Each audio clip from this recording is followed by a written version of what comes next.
नमस्कार दोस्तों, दिल से स्वागत है हमारे इस मोटिवेशनल स्पीच चैनल में। तो दोस्तों, बिना देरी किए वीडियो को शुरू करते हैं। एक गुरु समुद्र तट पर अपना आश्रम बनाकर रहते थे। वह प्रतिदिन शाम को आश्रम के बाहर खड़े होकर समुद्र के ऊपर उड़ते हुए बाज को बड़े ध्यान से देखते थे। एक दिन शाम हमेशा की तरह वे समुद्र के किनारे खड़े होकर एक बाज को उड़ते हुए देख रहे थे। अब उनके आश्रम के कुछ छात्र उनके पास आकर खड़े हो गए और वे सभी भी उड़ते हुए बाज को देखने लगे।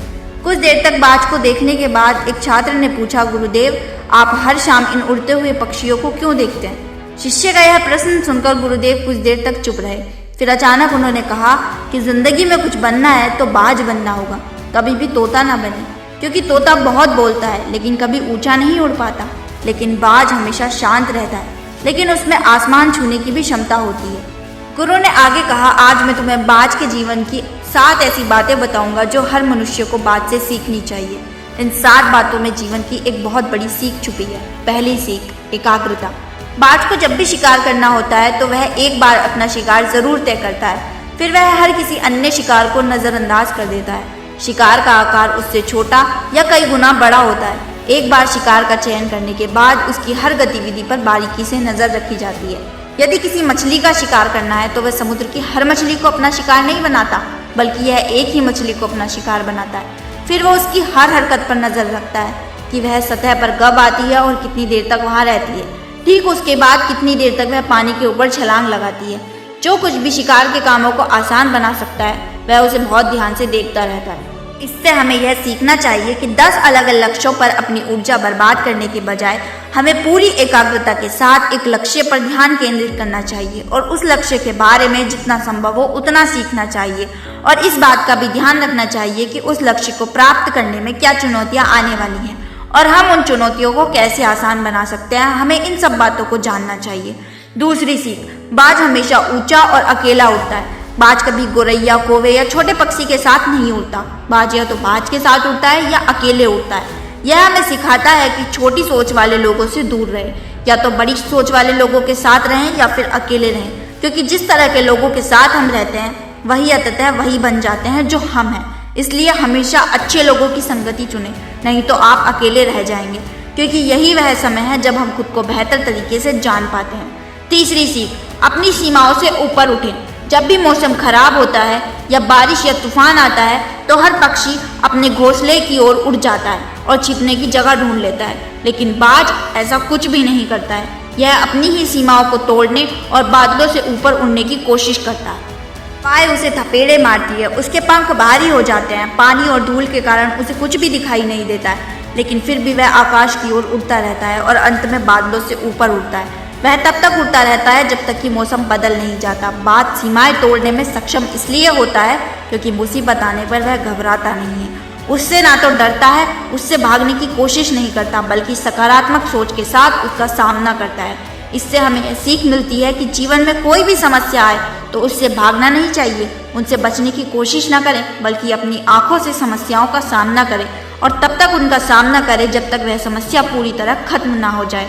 और यह तभी संभव है जब मनुष्य सकारात्मक सोच और सकारात्मक दृष्टिकोण के साथ समस्या का समाधान करे। चौथी सीख, अपने कंफर्ट जोन से बाहर निकलें। बाज कभी भी अपने घोंसले में घास के नरम तिनके नहीं रखता है, और जो भी तिनके नरम हो जाते हैं वह उन्हें बाहर निकालकर फेंक देता है। वह ऐसा इसलिए करता है क्योंकि उसमें घोंसले से बाहर निकलकर शिकार करने का जुनून होता है और उसके बच्चे आलसी नहीं बनते। वह लगातार घोंसले से बाहर निकलने के बारे में सोचते रहते हैं, उड़ने की कोशिश करते रहते हैं और जितनी जल्दी हो सके अपनी रक्षा करना सीख लेते हैं। इसलिए वह ऐसा नहीं करने देते। एक दिन के लिए अपने घुटनों पर रहते हैं, लेकिन दूसरी ओर हम इंसान हैं जो बड़े लक्ष्य हासिल करना चाहते हैं, लेकिन हम अपना आराम भी नहीं छोड़ना चाहते।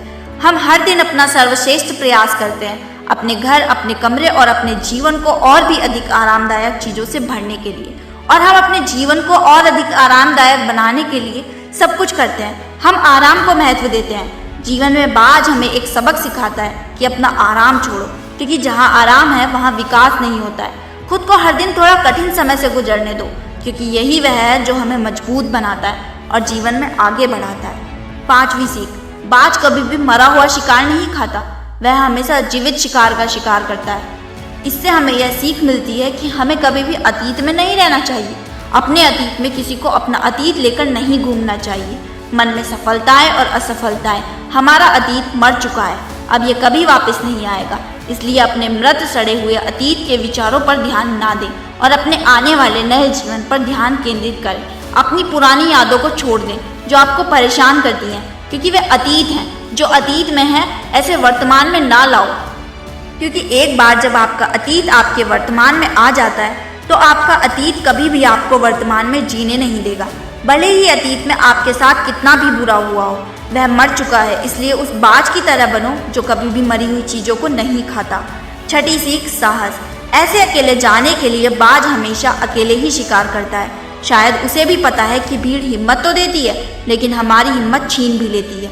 जो अपने लक्ष्य के लिए अकेला ही निकल पड़ता है, उससे अधिक साहस शायद ही किसी और में हो। बाज कभी भी दूसरे बाज की मदद नहीं लेता और कभी किसी की मदद भी नहीं करता, यहाँ तक कि अपने बच्चों की भी नहीं। जंगल का राजा शेर भी झुंड में शिकार करते हुए देखा जा सकता है, लेकिन बाज को नहीं। यही कारण है कि उसमें इतना साहस है कि वह जल, थल और नभ में शिकार करके अपना परचम लहरा सकता है। तो इससे यह सीख मिलती है, यह अपने लक्ष्य को पाने के लिए भी अकेले चलने से ना डरे। अगर बुद्धा को अकेले चलने में डर लगता है तो दुनिया को ध्यान और शांति का पाठ कौन पढ़ाता। सातवीं सीख, दर्द से मत भागो।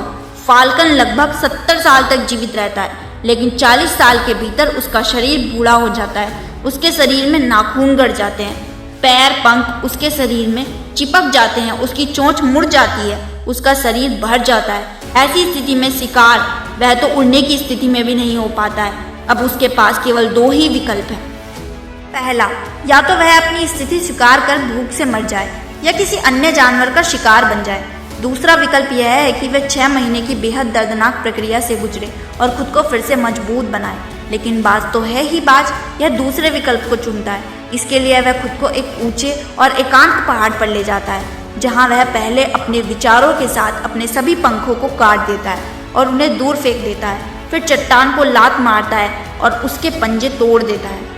फिर उसी चट्टान पर अपनी चोंच मारता है और उसको खूनी अवस्था में यह खुद को दूसरे जानवरों से छिपा लेता है। अगले 6 महीनों तक ऐसी दर्दनाक स्थिति से गुजरता है और एक नई चोंच, नए पंख और नए पंजों के बढ़ने का इंतजार करता है। 6 महीने के इस दर्दनाक समय के बाद जब उसके पंजे ही नहीं बल्कि नए पंख भी उग जाते हैं, एक नई चोंच आती है, तब वह अपना नया जीवन शुरू करता है और शिकार पर निकल जाता है और अगले 30 वर्षों तक फिर से शासन करता है। और यह हमें सिखाता है कि जब समय आता है तो हमें कुछ नया पाने के लिए अपनी कुछ पुरानी आदतों को छोड़ना पड़ता है, चाहे इसे छोड़ना कितना भी मुश्किल क्यों ना हो, चाहे यह प्रक्रिया कितनी भी दर्दनाक क्यों ना हो। उसके लिए ऐसी चीज़ें छोड़ना जो हम पर बोझ डालती हैं, जो हमें रोकती हैं, जिनका हमारे जीवन में कोई उपयोग नहीं है, उन्हें छोड़ देना ही बेहतर है। गुरु ने आगे कहा, बात से सीखने लायक यह 7 बातें थी जो जीवन भर आपके काम आएंगी। शिष्यों ने कहा कि गुरुदेव, हमने कभी सोचा भी नहीं था कि बाज जैसा पक्षी भी हो सकता है, इतना कुछ सीख सकते हैं। इसके बाद सभी शिष्यों ने भी गुरुदेव को धन्यवाद दिया और अपने काम पर वापस चले गए।